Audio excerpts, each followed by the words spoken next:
መስቀላችንን የምናስረው በእግራችን ላይ አይደለም ወይ በእጃችን ላይ አይደለም። ምክንያቱም በእግራችን ላይ ብናስረው እግራችን ቢቆረጥ መኖር እንችላለን አይደል?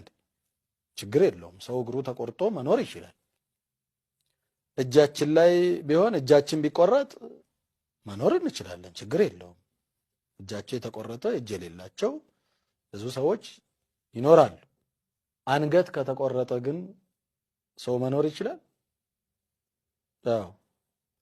ምክንያቱም አይ አንገት ቢቆረጥም ጤነኛ ከሆንክ ችግር የለውም የሚባል ነገር አለ እንዴ? የለም። ጤነኛነት አለ አንገት ተቆርጦ? እጅን ብትቆረጥ ጤነኛ ከሆንክ ችግር የለውም ማለት ይቻላል። እግርን ተቆርጠም ጤነኛ ከሆንክ ችግር የለውም ይባላል አይደል? ጤነኛ ለመሆን እኮ እግርም የሚቆረጥበት አጋጣሚ አለ እኮ። ጤነኛ ለመሆን ማለት ነው። መቆረጥ ካለ